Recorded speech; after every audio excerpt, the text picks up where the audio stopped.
ایک انقلاب کی کہانی لیبیا سے پاکستان۔ لیبیا پر معمر قذافی کی حکومت ہے اور سال ہے 2010۔ لیبیا میں پانی، بجلی، علاج اور تعلیم بالکل مفت ہے۔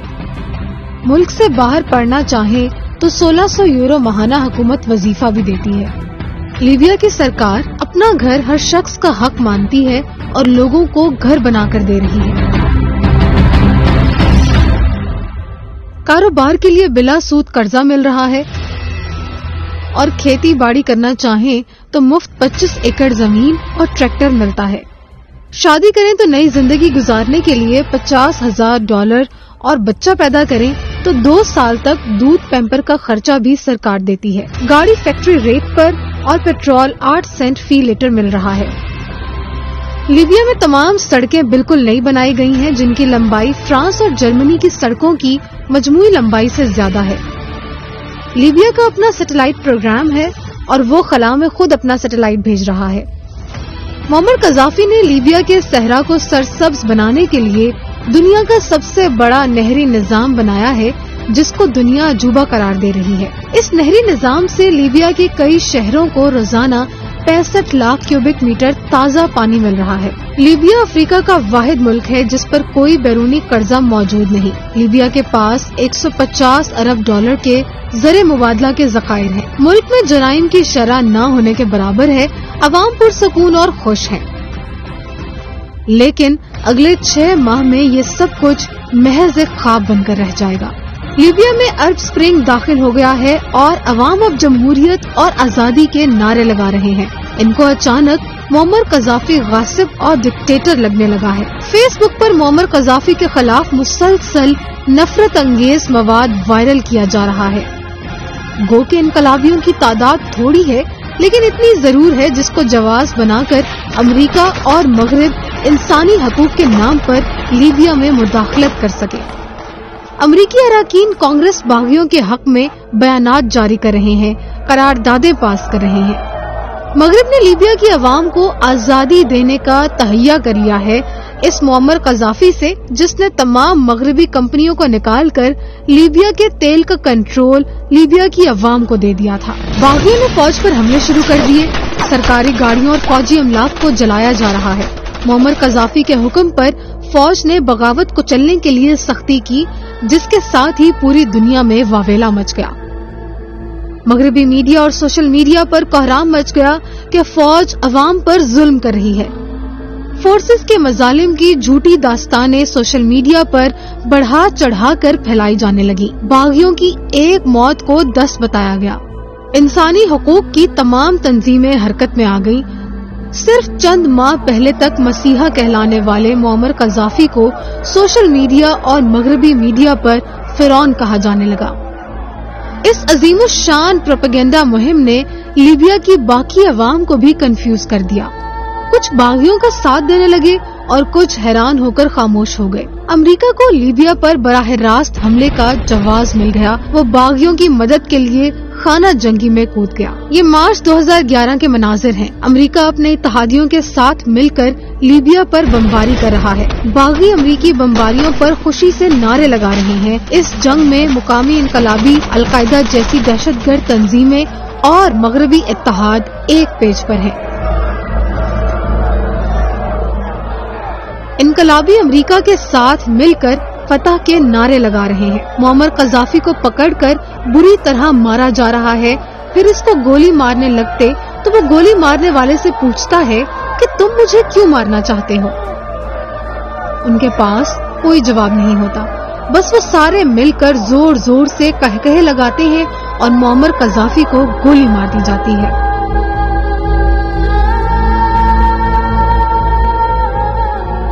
اب لیبیا میں کسی کی حکومت نہیں۔ مختلف گروہ اور جماعتیں اقتدار کے لیے آپس میں لڑ رہے ہیں اور پورے ملک میں خانہ جنگی کی سی کیفیت ہے۔